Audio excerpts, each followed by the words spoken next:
ពាក្យចាស់លោកពោលថាកុំទុកចិត្តមេឃកុំទុកចិត្តផ្កាយហើយឥឡូវនេះគឺសូមថែមួយទៀតណាបងប្អូនកុំទុកចិត្តថៃឥឡូវនេះគឺក្រសួងការបរទេសថៃគឺគេបានចេញមកបដិសេធហើយណាបងប្អូនដែលចំណងជើងកាសែតរបស់គេនេះគឺគេបានចុះថាម៉េចឆ្លើយតបទៅកាន់កម្ពុជាអះអាងថាមិនទាន់មានការដោះលែងឆ្លើយសឹកទាំង18រូបនៅឡើយទេឬក៏វរៈកងទ័ពរបស់យើងទាំង18រូបនៅឡើយទេណាអញ្ចឹងគឺយើងផ្អើលព័ត៌មានពេញស្រុកខ្មែរបងប្អូនណាខ្ញុំឃើញដំណឹងហ្នឹងក៏សប្បាយចិត្តដែរកាលពីថ្ងៃមិញហើយឥឡូវនេះដូចថាអញ្ចឹងបងប្អូនណាកុំទុកចិត្តថៃណាកាលពីបទឆុបបាញ់ថ្មីហ្នឹងគឺធ្លាប់លេចឮព័ត៌មានថាដោះលែងភាសាហើយដែលមានអ្នកកសែអ្នកសារព័ត៌មានជាច្រើនទៅចាំឡាយនៅមុខច្រកណាចុងក្រោយថៃបញ្ជូនមកទៅ2រូបគត់ណាដែលវរៈកងទ័ពរបស់យើងនឹងគាត់ស្ទើរតែបាត់បង់ក៏ដូចជាខូចស្មារតីហើយដែលវាបញ្ជូនមកហ្នឹងហើយសម្រាប់វរៈកងទ័ពដែលគាត់នៅស្មារតីល្អកាយសម្បទាល្អគឺវានៅបន្តឃុំឃាំងណាហើយថ្ងៃមិញនេះគឺយើងផ្ទុះព័ត៌មានថាមានការចរចាដោះលែងម្ដងទៀតយើងក៏សប្បាយshareម្ដងទៀតណាទាំងគេទាំងខ្ញុំប៉ុន្តែល្ងាចបន្តិចបាទគឺថៃដាក់មកមួយក្តាំងហ្នឹងបងប្អូនវាប្រៀបបីដូចជាកូនអុកនៅនឹងដៃគេអញ្ចឹងណាហ្នឹងហើយបើយើងកុំតែជាប់វរៈកងទ័ពនៅនឹងថៃប្រហែលជាមិនសូវជាមានរឿងដែលទៅញោមជាមួយវាប្រហែលទេណាបងប្អូនឥ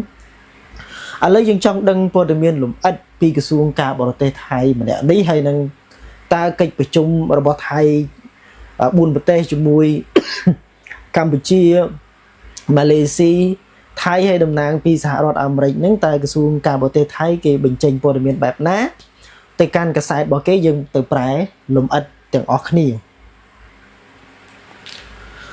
លោកស៊ីហាសាបញ្ជាក់ថា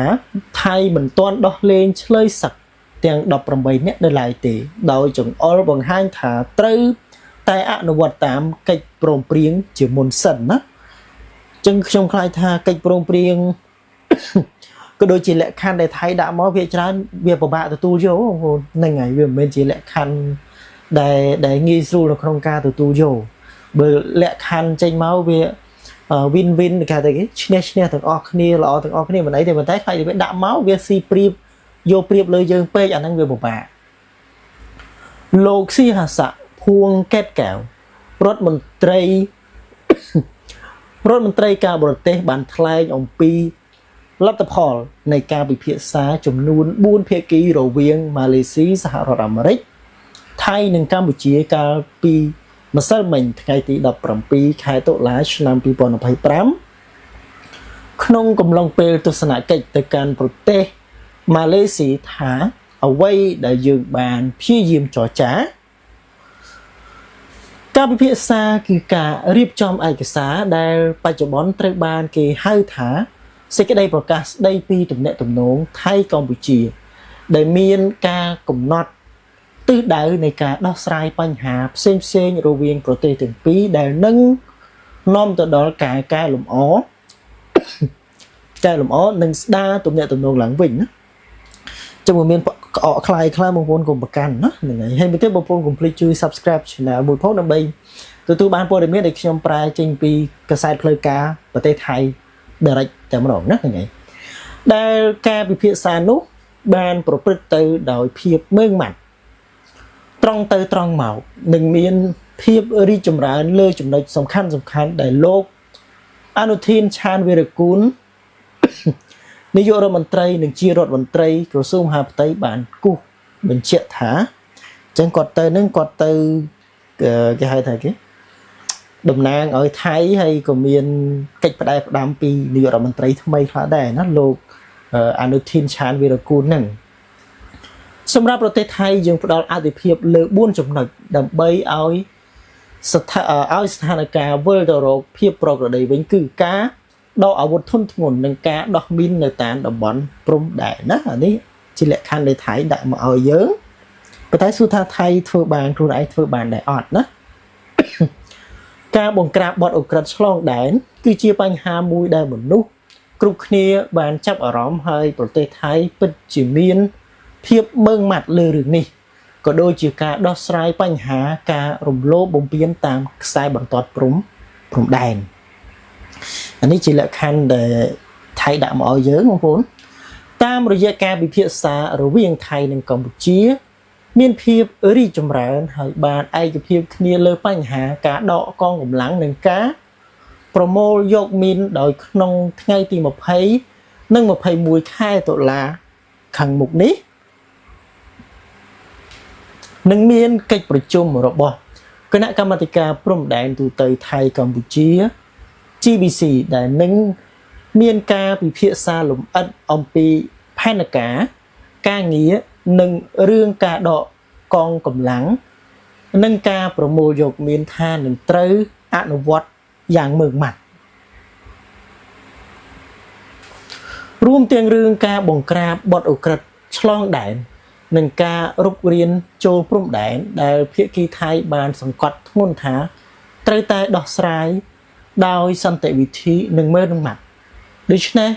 អង្គប្រជុំបានព្រៀងឯកសារសេចក្តីប្រកាសទំនាក់ទំនងថៃកម្ពុជាណាដែលសំណេរកាសែតថៃគេសរសេរថាម៉េចណារួមទាំងរឿងការប្រាប្រាមអាชญากรรมข้ามชาติและการรุกล้ำข้ามแดนซึ่งไทยเน้นย้ำว่าต้องมีการแก้ไขอย่างสันติ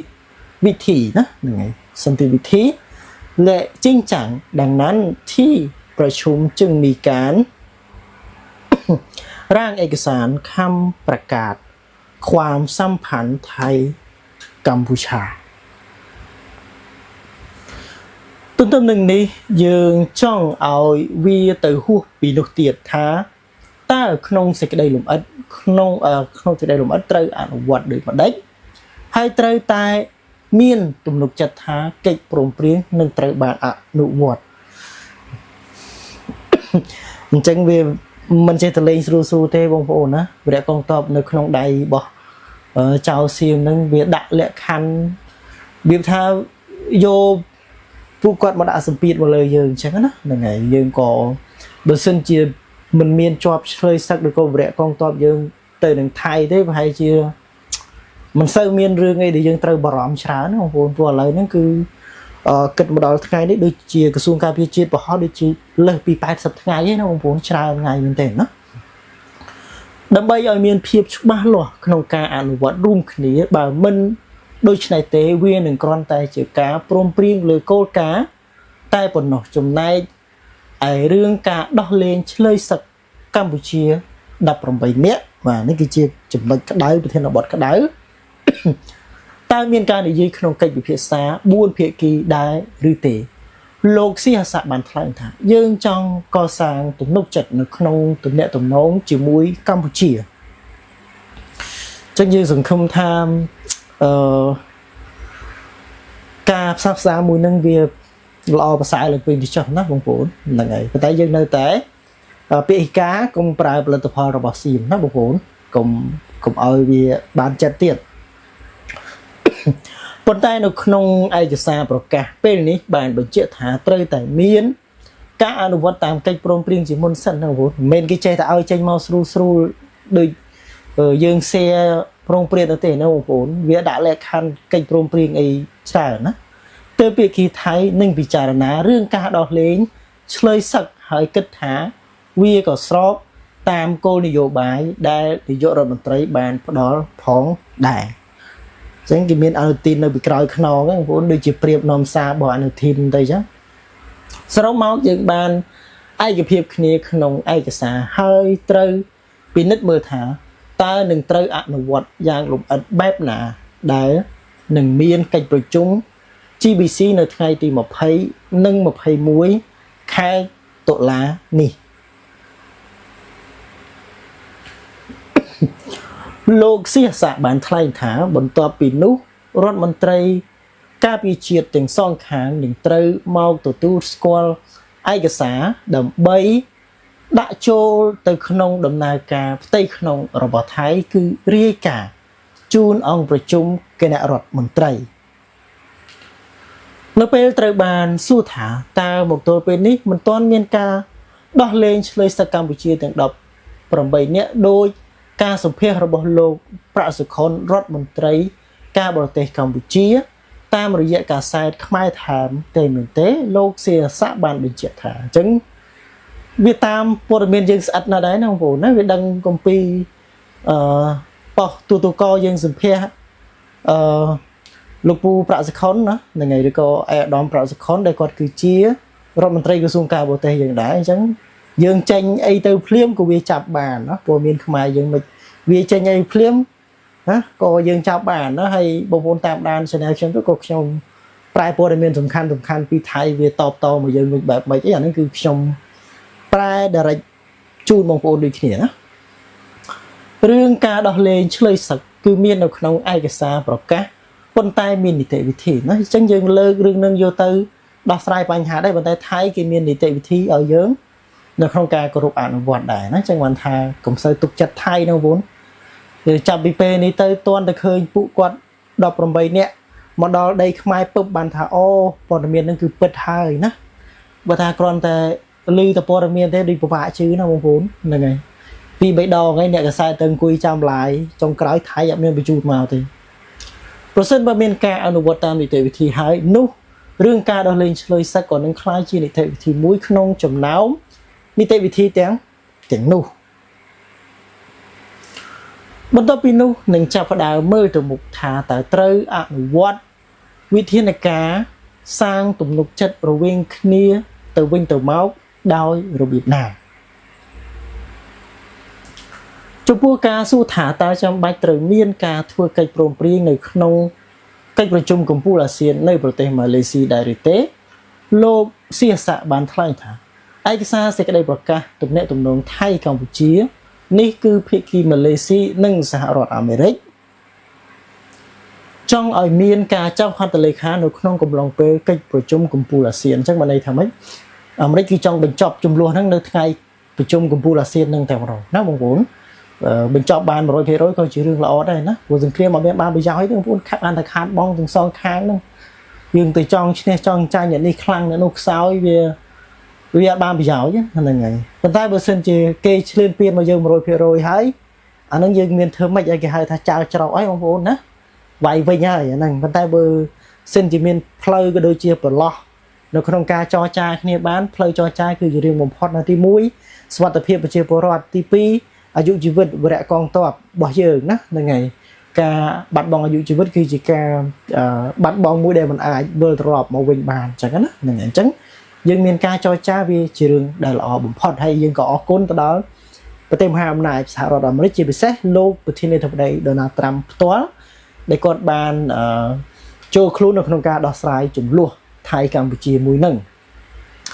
ដែលលោក Donald Trump ប្រធានាធិបតីសហរដ្ឋអាមេរិកក៏នឹងចូលរួមកិច្ចប្រជុំនោះដែរចឹងកិច្ចប្រជុំអាស៊ានជាទូទៅតែងតែមានការចូលរួមពីប្រធានាធិបតីអាមេរិកណាបងប្អូនការពីប្រជុំនៅកម្ពុជាយើងមិនដូចជាចំនួន